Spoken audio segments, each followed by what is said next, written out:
broadcast coverage of the NFL from First Energy Stadium here in Cleveland, Ohio.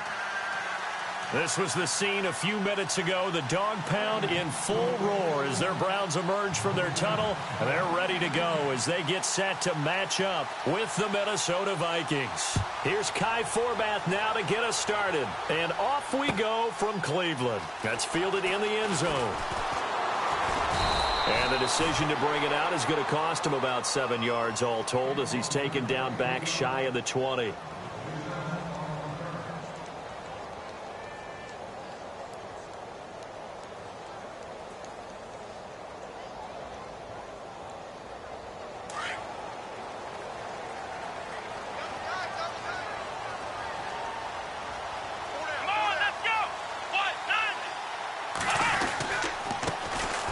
First carry for Isaiah Crowell. And he goes nowhere. He'll lose yardage back at the 17. It'll wind up being a loss of 2. And it'll be 2nd and 12.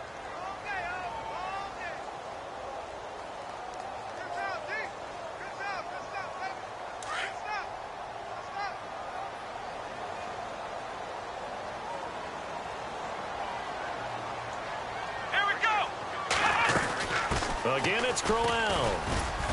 And not a whole lot to speak of there as they'll bring him down shy of the 20. 2 yards gets them back to where they started, but now 3rd and 10. Partner, we know today's NFL is really built around the guy throwing the football. But these short runs, they still pay dividends because they can take their toll on a defense and they can add up as the game goes along. You control the clock, you control the ball, and that way you often control the game. The first carry now. This is Johnson. And down he'll go at the 25. That'll be good for 6, but now it's 4th down. Nice job there defensively on 3rd down. Not only did they string the play out, but they didn't allow any room for a cutback. Really well organized on the defensive side.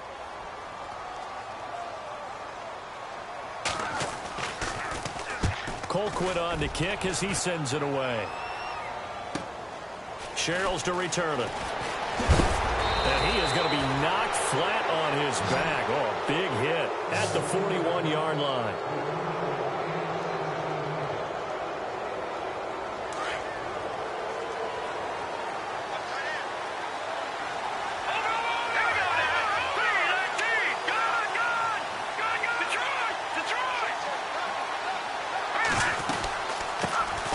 Now the first carry for Dalvin Cook. And he'll push this forward only to about the 42-yard line. 2 yards on the carry there. It'll be 2nd down. Well, he was looking for some running room, and there wasn't a whole lot of it there on that play. I think he was lucky to get a couple of yards out of it. Because those defenders, they were rallying to the football pretty quickly.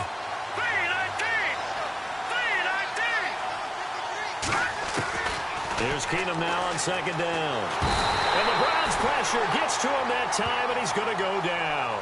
Myles Garrett in there to sack him for a loss of 6. And the offense now will try to regroup after the sack on 2nd down. Off the play fake, Keenum. And this is going to be incomplete. Trust me, Brandon, I'm not about to try and take your job. I can't do what you do. But that wasn't just 3 and out.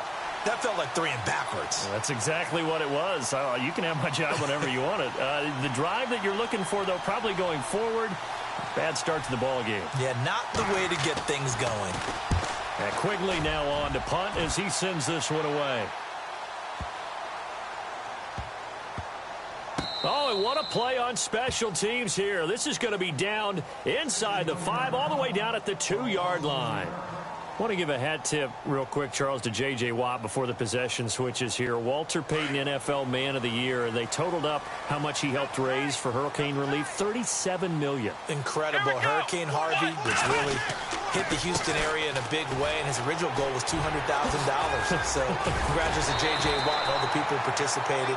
And Greg Olsen of the Panthers, Benjamin Watson of the Ravens, both tight ends, also nominated and finalists for the most prestigious award as determined by the NFL, the Walter Payton Man of the Year Award. So they pick up the first down after the run, and now they approach for the fresh set. Let's go!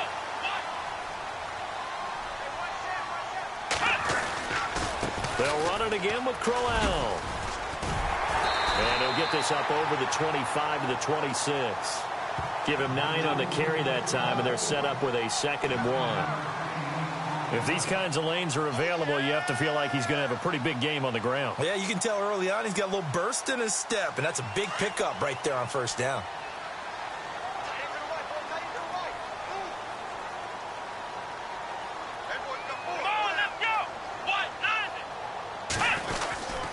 On 2nd down, here's Crowell. And he will lose yardage and be backed up to the 24. It's a loss of 2, now 3rd down. We all have habits. We can be somewhat predictable, and you know me pretty well on 2nd down and short. What I like to say? Play action. Yeah, without a doubt. I thought that was a great spot to call it. Instead, didn't go their way, did it? No, defense sold out for the run. Worked out well. Here we go. Man 38. They'll try to run for it with Crowell. And he'll be taken down as that will take us to the end of the first quarter of play. Back with Charles Davis, I'm Brandon Gaudin. The Browns with a football to begin quarter number 2. And they're on the move here. They've got it 1st and 10.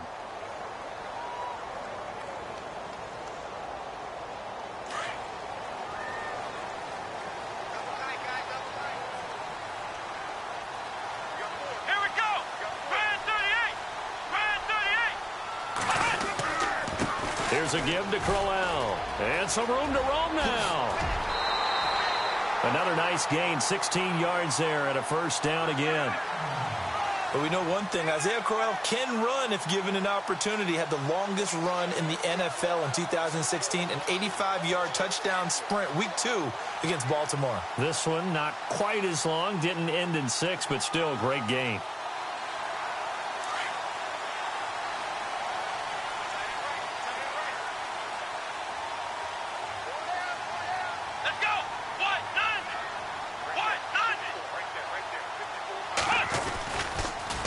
First down carry now for Crowell. And that play goes nowhere. Taken down, losing yardage at the 50, right at midfield. It's a loss of a yard there, and now 2nd down.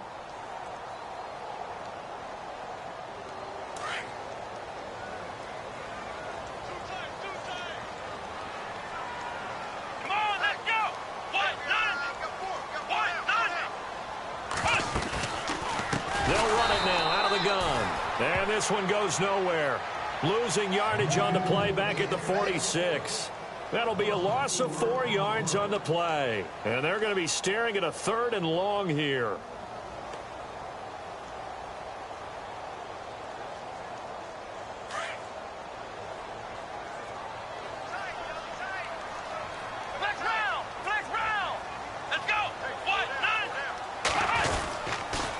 On the toss, here's Johnson. And he'll get it down to the 47 here.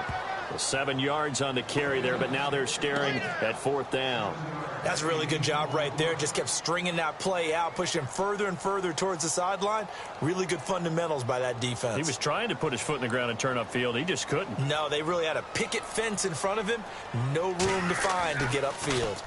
He gets this one away, and boy, it's another boomer. And not what he was hoping for there, as this will hit in the end zone for a touchback. But before the possession switches here, I had written down that I wanted to talk about some of the awards this past season in the NFL. We know Brady was the MVP, but Todd Gurley, Offensive Player of the Year. How about that for a bounce back? Many were questioning whether he'd had a sophomore slump the season before. Didn't even get to 1,000 yards. Was a dominant force in 2017.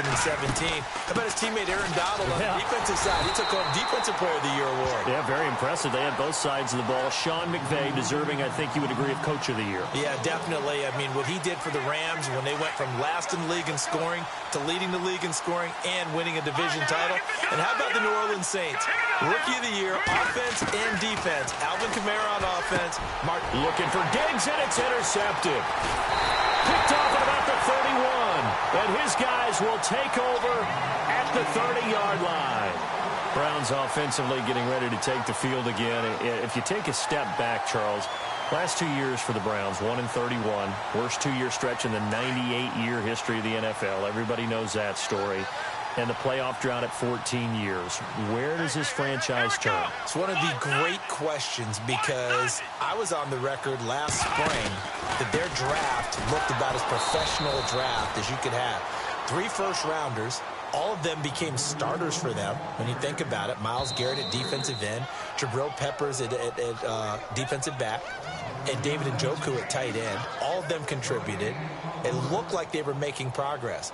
They've just simply forgotten how to win as an organization, a franchise, as a team. That's the number one thing. Get a win. Get 2 wins, and maybe they can start to turn this thing around.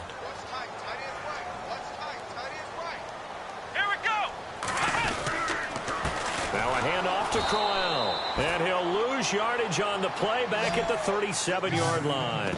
So he loses 3 yards there. Now 3rd down.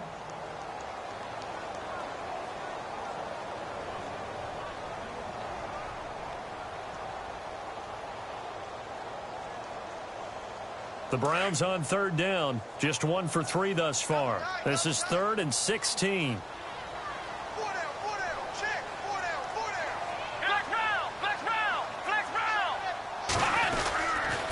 They stay on the ground. This time it's Johnson. And he works it to the 30-yard line here, right at the 30. It's a 7-yard run, but it does bring up 4th down. I know the toss play begins with the guy taking the snap and turning around and tossing it to the runner. But where the real intrigue is, can they seal the edge? Whether it's an offensive tackle or a tight end in the direction they want to run the football. If they do that, that's the result that you get, that type of a gain. If they don't, oftentimes it's not a very successful play. Well, this winds up an empty possession. Everything looked okay. He just never got the ball on target. And knowing him, he'll be disappointed with that effort. They go back to the air here after the INT on the last drive. Over the middle here to Rudolph. 5 yards on the catch there, brings up 2nd down. Well, the strategy was evident there. Get it to your tight end and make it a one-on-one play with a cornerback. Who's usually going to win that one? The tight end, but not there. Not in this situation. How about the corner defeating that logic and making a really nice tackle? And this one hauled in by Rudolph. And he'll be taken down, but not before he gets into enemy territory. We'll give him 10 yards on that one, and that'll earn him a fresh set of downs. On 1st and 10, here's Keenum. On the catch, it's Jarius Wright. And he goes down, but not before getting this inside the 25. Now hold everything here. We're going to get a timeout by the offense as they get it right at the 32nd mark of this first half. Now a 1st down throw. Keenum. Throwing over the middle, and it's incomplete. Well, one thing that I've liked defensively is that they've shown him a lot of different looks here in the first half. They've come after him. They've sat back. I think that's what you need to do to keep an offense guessing. And they certainly have kept them on their toes. That's why they haven't had much success on the scoreboard. 2nd and 10. Keenum here again. They'll try and set up the screen. It's complete. And down inside the 15, shy of the 10. Now whistles come in. We're going to get a timeout here by the offense as they stop it with 16 seconds to go in half number 1. On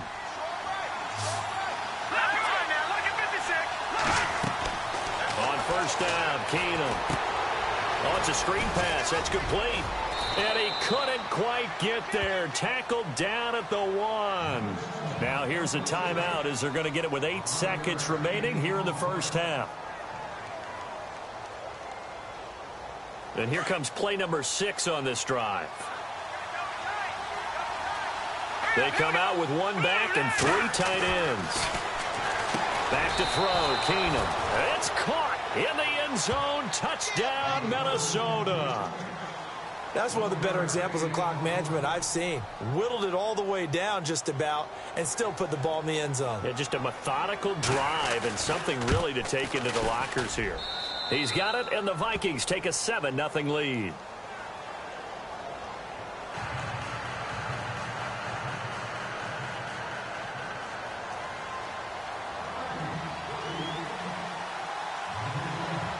Forbath out to kick this one away. That'll be taken in the end zone. And not wanting to risk anything here late in the half, he'll just take a knee, and they'll bring the football out to the 25. CD, I want to get your thoughts on some potential free agents this offseason before we change the possession here. Now, caution, many of these guys could be re-signed, I know, but who are some of them? Kirk Cousins is one. Yeah, we're talking about difference makers. Kirk Cousins at the quarterback position. He's going to be coveted around the league by quarterback-needy teams. Case Keenum had a big year. Could he move? But how about running backs? Le'Veon Bell, Dion Lewis, some pass catchers, Jimmy Graham, Jarvis Landry, Sammy Watkins. And about the guy who goes and gets quarterbacks, DeMarcus Lawrence had a monster year for Dallas last season. Yeah, a lot of big names that could be out there as free agents. Welcome back. Charles and I settled into the booth, ready for quarter number 3. Both teams appear ready for the fight ahead, and we resume action here in quarter number 3. That's fielded in the end zone. And this return net's positive as he gets past the 25 and up to the 27-yard line. Out come the Vikings. They'll have it first on offense as we begin the third. They have the lead. Now they'll be looking to extend that lead. And this is where I enjoy talking about one of my favorite subjects, tendency breakers, or counters, as I also like to call them. You've done... And he's taken down. This will be a Brown sack. Myles Garrett in there to get him his second sack now of the afternoon. That's his second sack of the game. And the best defensive ends, they do their homework as much as offensive guys do. They know how to beat the offensive lineman across from them, what moves they need to do to set them up. This guy's been pretty good at it all game long. Throw left side complete. It's right. And they're going to get this one all the way out across the 45. A really good pickup of 28 yards. So after that big gain, let's see what else the offense has up its sleeve. First down, here's the run with Cook. And he's going to fight his way forward here for a modest gain. He'll get a nice chunk there on the first down run, and it's 2nd and 4. That play wasn't quite as big as the play that preceded it, but still, got to like the way they're moving the football, partner. Absolutely. Pretty good room to run on that last play. Yeah, they didn't get a first down, but still, you'll take runs like that each and every time, won't you? And that play will go nowhere. Losing yardage back near midfield at the 49. It's real easy to say this running game needs to be better, but the reality is they've been given little time to actually find a place to run the football. It's almost like the defense is there on the handoff. Throwing is Keenum on 3rd down. A dump down to McKinnon. And he'll be taken down, but not before getting this inside the 30. A really nice gain of 25 yards. Good route, good pickup for first down yardage, and that is a tough one to cover, the angle route, because a running back getting out of the backfield, if you're trying to cover that, especially if you're in the linebacker spot and you're seeing this play develop, he heads out towards the flat first, and that often gets you to overcommit running in that direction. Then he cuts back up inside you into the middle of the field. That's what we just saw there for a nice pickup. Keenum now on first down. Finding his safety valve here. That's complete. And he'll be a couple yards shy of the red zone here at the 22-yard line. It'll be a gain of 4, and it'll make it 2nd down. And the D-line pinching together must be expecting to run. On 2nd down, here's Keenum. He's got the connection over the middle to Diggs. And he's going to be stopped dead in his tracks. It'll go as a gain of 6 that time, and it moves the chains as well. Offense walks to the line for play number 7 of the drive. A toss to Cook. And they get to him quickly here as he's stopped right around the 13. Give him a couple on the carry there. 2nd and 8. And third quarter here, you've got the lead. This is where that strong run game can really benefit you. Stayed in bounds there, kept the clock going. I like all the points you just made there. And if you throw the football and it's incomplete, now you stop the clock and you've helped out the guys on the other side of the ball. So keep it in the hands of those runners, keep moving it, keep grinding the clock. And he almost had it defensively. Could have been a game changer there in this second half. Instead, it's 3rd down. I know in every game we do, we talk about momentum. That was a momentum play lost, And now there could be a letdown because they didn't get the interception. Yeah, you could almost hear the collective gasp on the sideline as he could not come up with it. And he will score. Touchdown, Vikings. Still plenty of time left in the game, but now starting to pull away a little bit. Get some breathing room with that one. And I don't want people to think that NFL locker rooms are cookie cutter, that everyone's saying the exact same thing in every situation.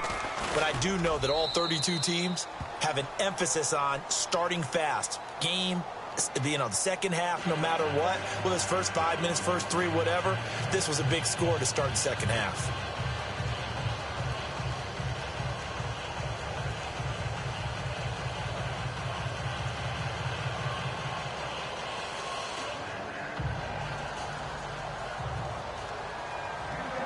Forbath out to kick this one away. This fielded a few yards into the end zone. And the decision to come out is going to cost him 5 as he's taken down right at the 20. Now we take a glance at the offense as they work their way back out for their first possession of the second half. They're down in this game. A chance for the offense, though, to put something on the board, get some momentum here in half 2. Try and get things kick-started for them. And you know at the half, they discussed how they were going to get that done. This is where scripting comes into play a lot of the time. How many plays do you script coming out of the second half? Most of the time in the first half, you're scripting 12 to 16. I think in the second half, you're really scripting more like 8 to 10. Kind of a starter or an opener, whatever terminology they use, just something to get you off to a quick start. 23 yards on the play. Let's go. Brand 38. Brand touch. On 1st and 10, Kaiser. It's a short one here, complete to the tight end. And he'll be out of bounds just shy of the 40. The Browns passing game finding its stride. They've got another first down. When this offense can get their tight ends involved, they can move the football. Here, a nice route, able to look it in, and picks up the first down.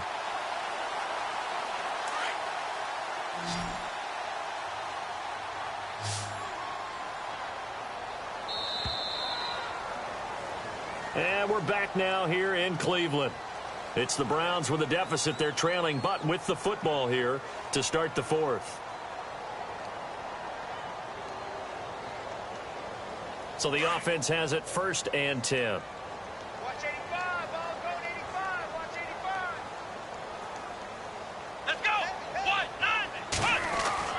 9. Here's Kaiser. It's a short one here, complete to his tight end.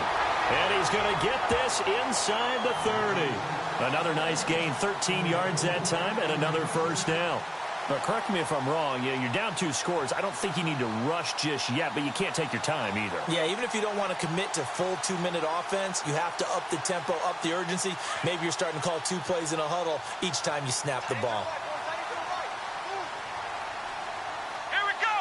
What? 9. A first down throw for Kaiser. And he fires one that's intercepted. Picked off by the former first-rounder Trey Waynes. And his guys are going to take over at the 21-yard line. Thought they had something going there to break that goose egg here in the second half, but to no avail. Hope was alive until that interception. What a terrific play, taking the ball away after it looked like they were starting to drive. And now that shutout still standing. You know that's something those defensive guys hold a lot of pride on, too. No doubt about it. They're excited about where they are in this game.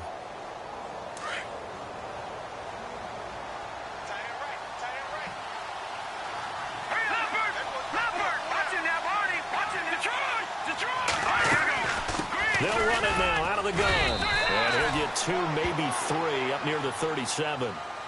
He has just been completely taken out of this game. We're in the 4th quarter. He's single digits in the rushing department. And I know we look at him because the numbers do go to his production.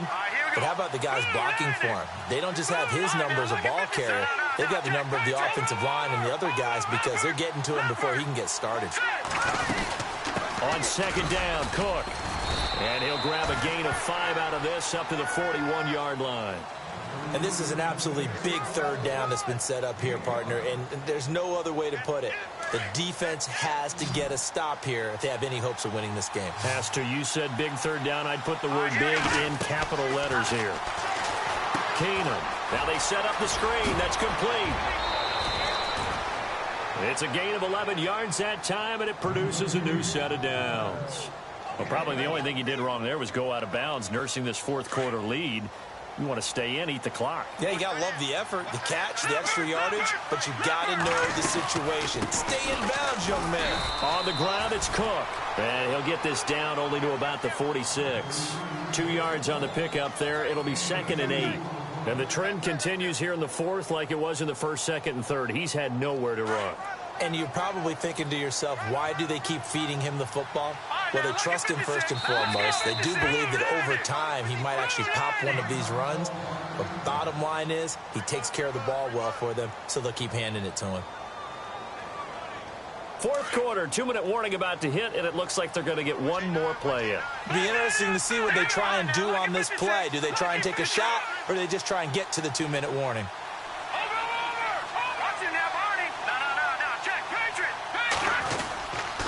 They run it again with Cook. And a decent gain there as that takes us to the 2-minute warning. Time for a break. We're back to finish this one off after this. The Vikings on third down. They've been good, 3 for 4 thus far. They're up against a 3rd and 1 situation.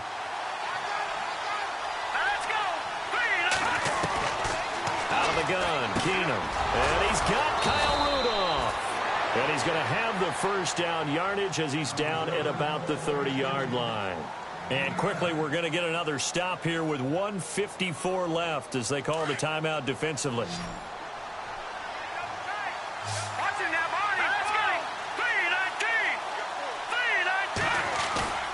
Keenum's going to throw it here. And some room to work. And oh, he coughed it up. And this is picked up by the Browns. The big fella. He's at the 40. Past the 20. And they will finally put it into the return, but not until he takes it back all the way inside the 10-yard line.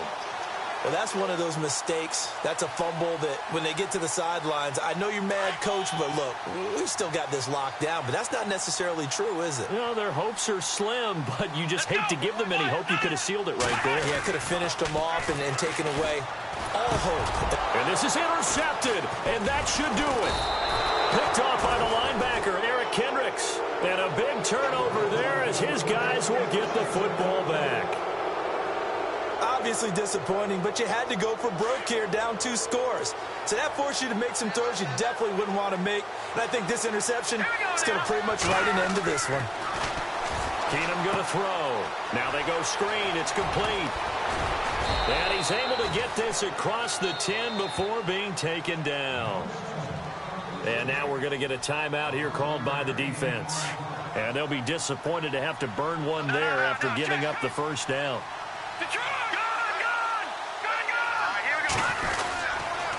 A 10th carry in the game for Cook. And he finds enough of an opening to get this one back up to his 20. Just what you want on a first down run. Call it 8 yards. And it's 2nd and 2. And after the play on the ground, that brings up 2nd down here.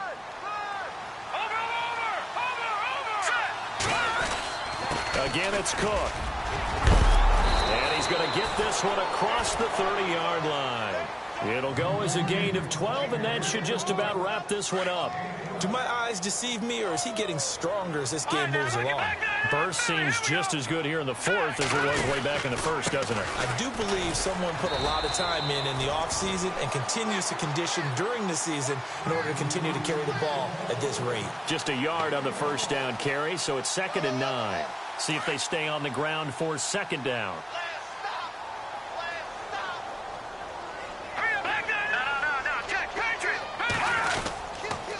They run the counter with Cook. And he will lose yardage here to the 31-yard line. It'll be a loss of 1, and that's going to make it 3rd down and 10. I guess the simple question, why not just take a knee there? I don't understand either why you would take any sort of a chance. We've seen it happen in the game of football. Doesn't matter whether you've watched high school, college, or the NFL. Some people get a little greedy, try to get that extra running play in, and it can backfire on them. Got a little antsy there from his Mike linebacker position. Partner, there's times you think you've timed up the quarterback's cadence. You think you've got a read on it. He might have thought it on that play. He was wrong. The storyline of this one, Charles, no doubt the number 0. Zilch, nada. A shutout so hard to do in the NFL. It really is, and what an accomplishment, because you feel that not just on the defensive side, but as a full team. There's a lot of pride that goes into shutting out an opponent. And how about